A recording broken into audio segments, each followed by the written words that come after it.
Okay.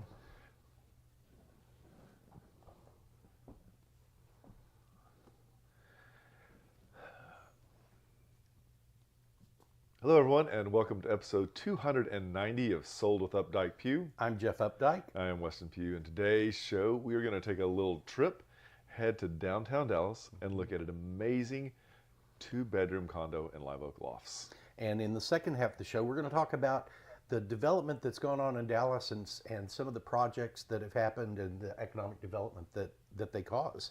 It is interesting. It's not just school districts in Dallas that are actually fueling price valuations and neighborhood increase. So this is an interesting one. We're going to do a little forecast, and we'll also talk about some of the winners in this area. But before we do all that, it is almost Halloween, which is a big, but we thought we'd talk a little bit about Dia de los Muertos because that seems to be something that has really gained in popularity in the last, I don't know, 10 or so years. We were going to go to Oaxaca for Dia de los Muertos, but the tickets were over $2,000 a piece, so we decided that was not quite worth it. But here in Dallas, there is plenty for you to do. So the first is the 5th annual Dallas Dia de Muertos. I've got to practice on that. Parade and festival. This is a parade that starts in downtown and it ends in downtown. It goes on for like from 2 o'clock until 10 o'clock in the evening. You know, you don't walk all that time, of course. By the time you get back downtown, there's lots of other stuff going on. I think it was 3 years ago, maybe, let's see, yeah, it would have been 3 or 4 years ago, there were a group of our friends that went down to this. Really? And we all piled in a car. We ended up parking. See how big that crowd is? That is not, I mean, that is exactly what it's like. Wow. And we ended up getting on Lime bikes and riding from where our car was over to all of where this parade was.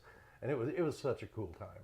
We should actually take and do that and get a bunch of people together because they take open enrollment. You just have to dress up. Yeah. That would be a fun way to do that. So also in the downtown area, the Dallas Symphony Orchestra is putting on a Dia de los Muertos concert. I got it right that time. This is for $33. It is an amazing venue. If you haven't been here, I think this would be one of those high energy, fun. This is 2 mariachi bands that will be playing there. And Enrico Lopez Yanez will be the conductor performing, or what do they call it? Not performing, but leading. Conducting. So this is a high energy. I think it would be amazing. What would be really cool is if they sold really good margaritas that night. Very important.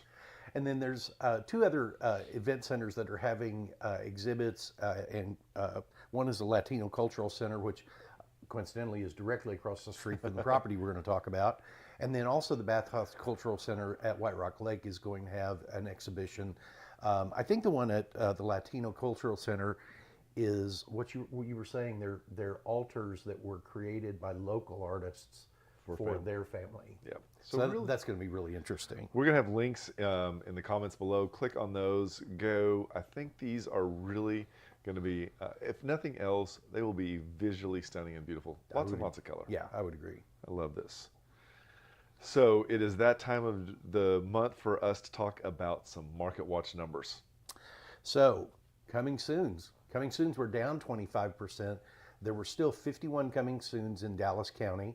Last week there were 536 new active listings, and that is down about 8%. And then the number of contracts that went into option period were down about 6%, but there were still 271. So this is interesting. We are not quite in the point where we should be seeing this increase, but pending's up by 5, which is up 6 homes to 119. But then look at that, sold is up 52%. 52%, that's 113 homes in 1 week. That's a 329 complete number. That is a huge jump. People are talking about this. Our office has talked a lot about how we're out of signs for listings because there's so much happening. Mortgage rates, we're holding at 6.55. This is for conforming information about rates. Go to Optimal Blue, lots of really strong information. If you would like information about a neighborhood so that you can understand what's happening, whether it's based on zip code, what school district, anything really. Yeah, we can do that, set it up. This is a way you have really good information to make really good decisions. Awesome. Let's jump into our property this week. Which one is it? So this is 2502 Live Oak Street, unit number 112. This is at Live Oak Lofts, right at the corner of Good Latimer and Live Oak. This was a building that was built back in the early aughts, and it was built by Grenadier Development, and it was one of the first buildings that was actually built as a residential loft. Interesting. Yeah, many conversions since then, and there are others that have been built, but it was really the first one that was built as a residential loft building. They've done a great job, and they've always held the value, and they continue to appraise them more. One of the great things about this area, Good Latimer actually has access to the dart rail. The dart rail, I believe it's the green, the orange, there it is, and the blue line. Mm-hmm. So this is also highly accessible to downtown, which makes it a great walking if you work downtown. Mm-hmm. If you have to get around, one of the excellent opportunities is that 75 is right there, which blends into Woodall Rogers, or wrap around on 30, head east, or head into Arlington going west. Yeah, this is just, I mean, you are literally an off-ramp away from I-30. An off-ramp. And an off-ramp, I mean, spin around and you're headed up 75. Yeah. One of the great things about living in Dallas, and we say it over and over and over again, is the access to two amazing airports. The first being Love Field, which is a little further north and to the west. I'd say this is probably going to take you 20 minutes. And a little further out is going to be FW. And again, what is that going to take you to get to that? Yeah, 30-minute drive probably. Yeah. It's not it. Nothing it is a compared blessing. to many other cities. Yes, yeah, we are very blessed to have two really great airports that can serve you internationally. Exactly. So one of the things that we like to highlight about each one of the homes that we feature on the show is what locals love to do. And this is a very special area. This is what I would call epicenter adjacent. And one of the big epicenters would be the Dallas Arts District. And it is probably one of the largest in the nations.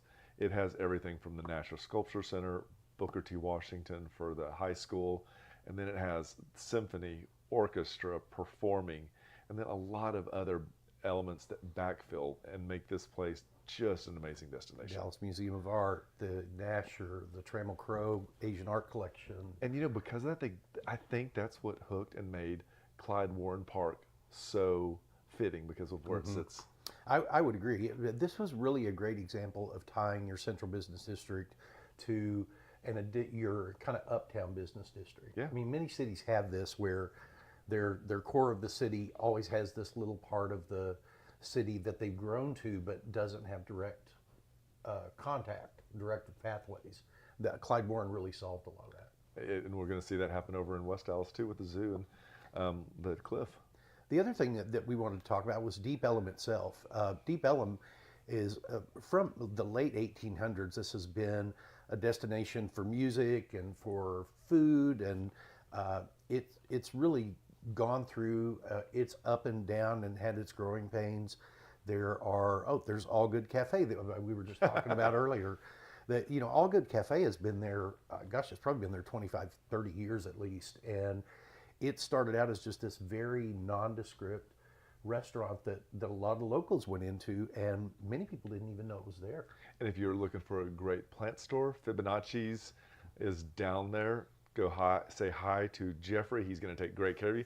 Tell him you heard about it here on Updike Pugh, sold. And then also Dallas Farmers Market. Dallas Farmers Market probably has also, we could talk about this in the second segment, had a huge economic impact.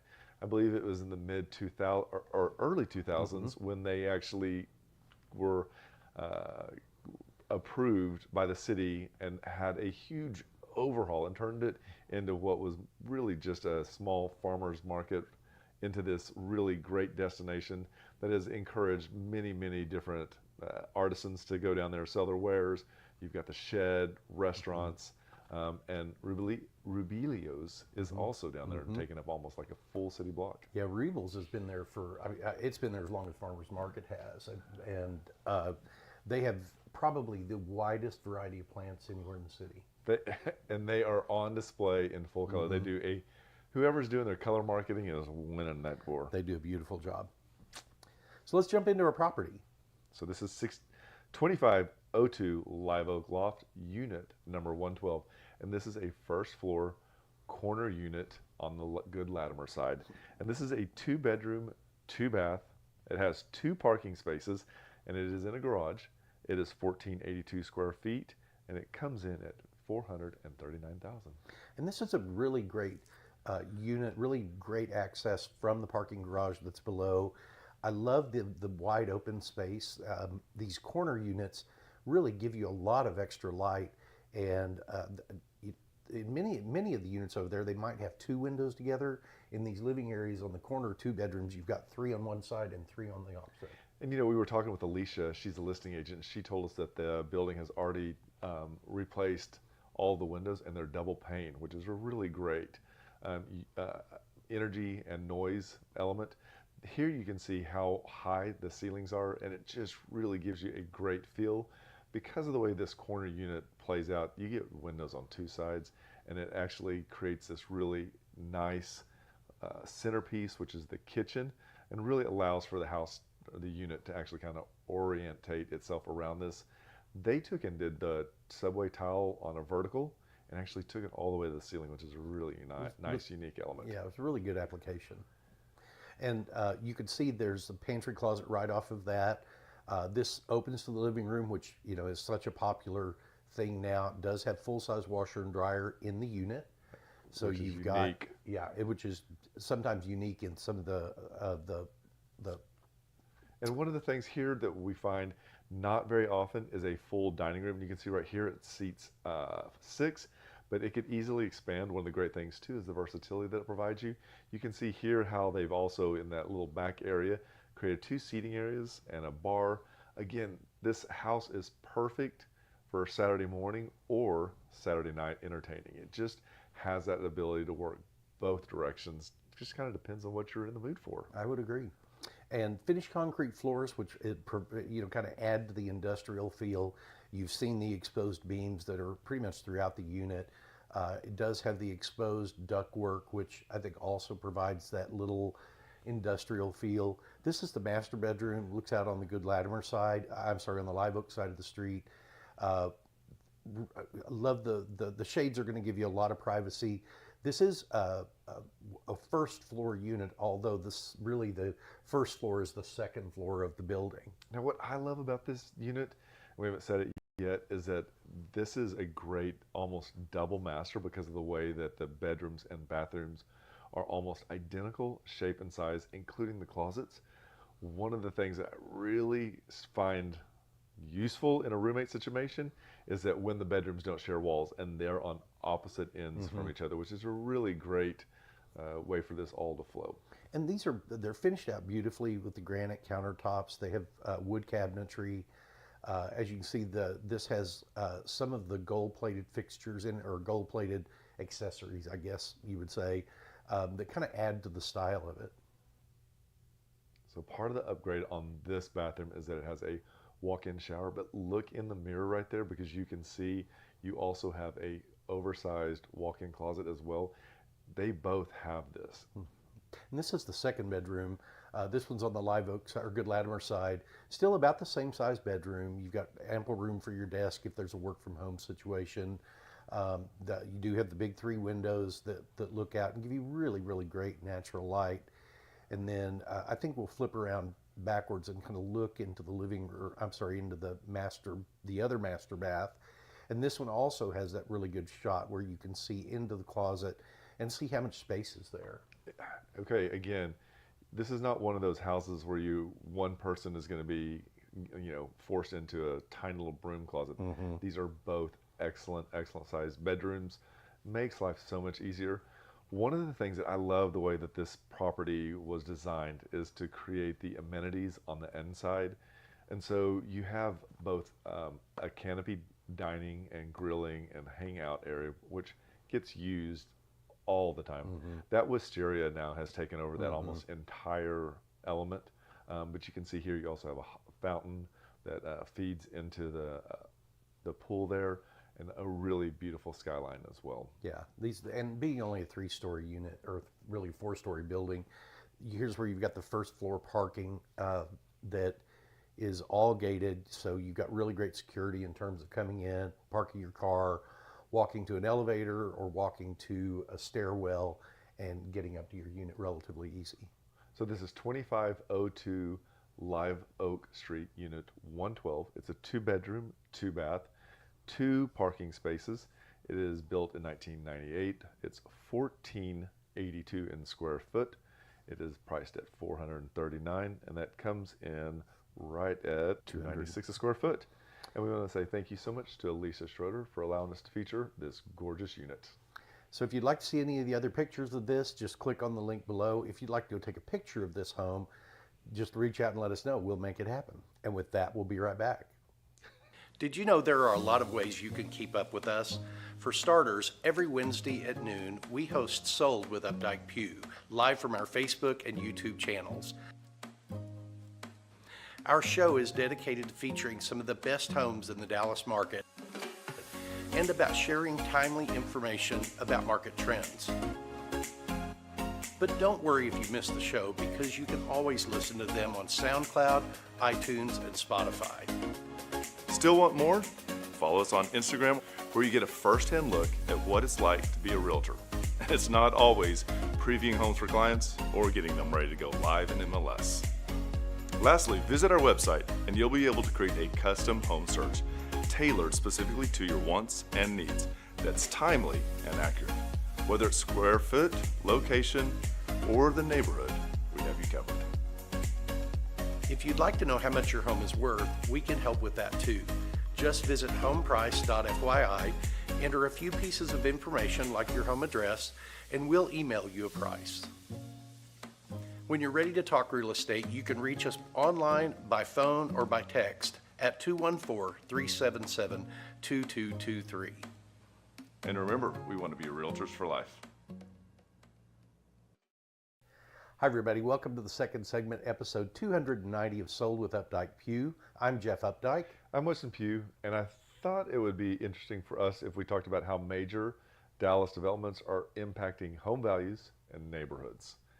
And there are quite a few of these. You may wonder why there's a couple that we didn't choose. I think we, in our discussions, decided that we were going to probably focus on ones that either have already or have a very strong chance, because there's a couple of them out there that could make huge impacts, but kind of look like they're still in a holding pattern.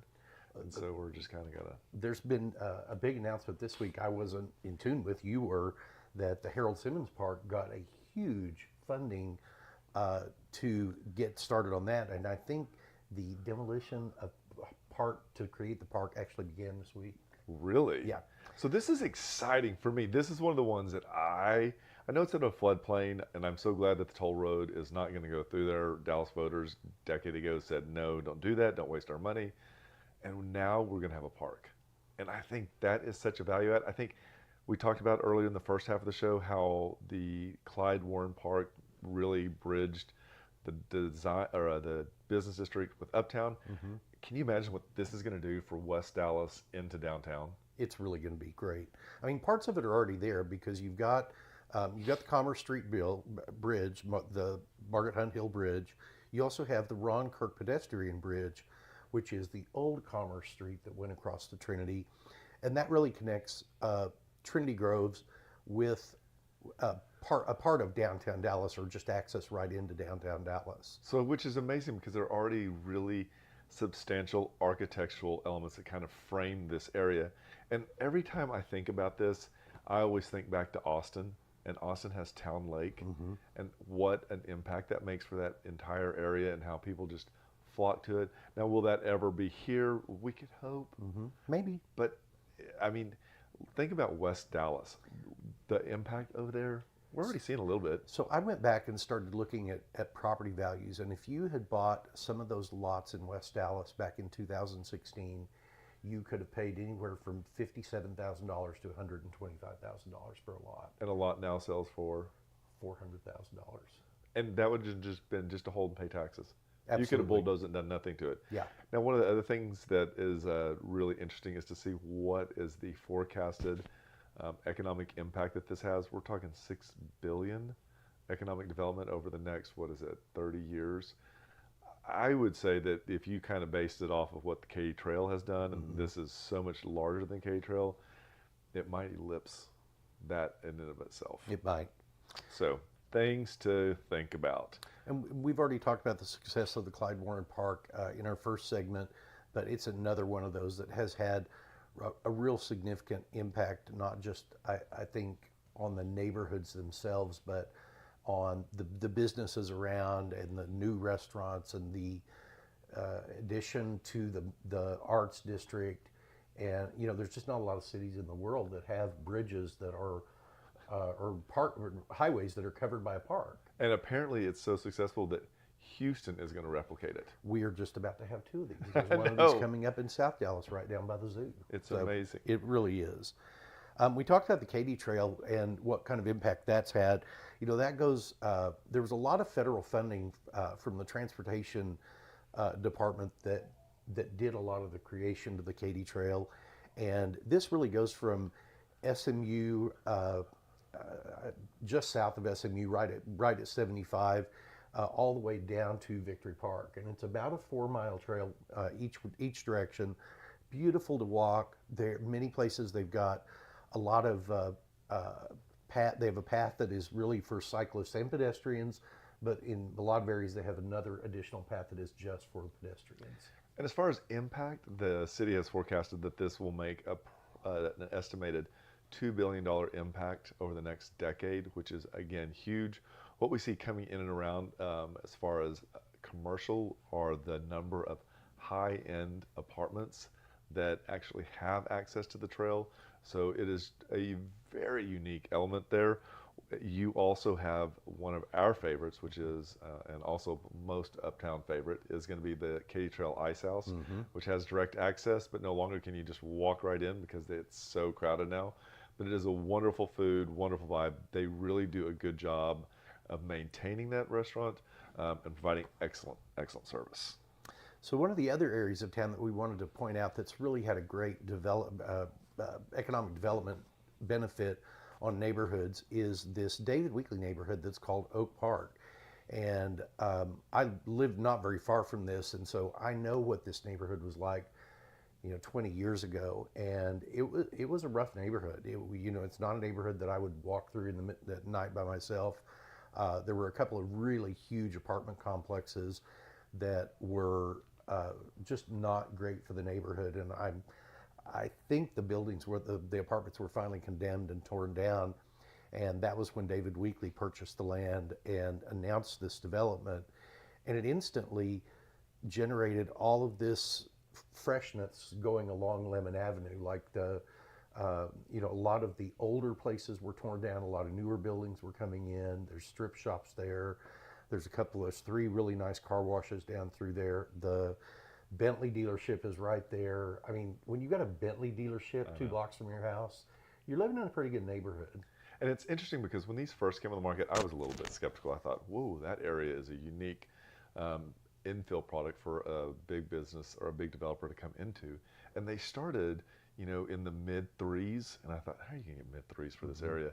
And just what we got invited to a preview of a 3-bedroom, 2-bath that's coming in just shy of $1 million. It is astonishing what we can do. Yeah, starting price points here are in the mid-6s now, and that's for a 1,600 square foot unit. But David Weekley's a good builder. He builds a great product. Yeah. They are energy efficient. This was a great addition to that section of town, I think. So we hope you found this information really helpful. We love to hear from you and what you think could make a huge economic impact.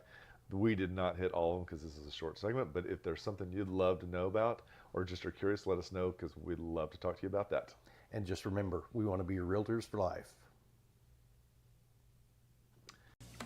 When you're ready to talk real estate, you can reach us online, by phone, or by text at 214-377-2223. And remember, we want to be your realtors for life.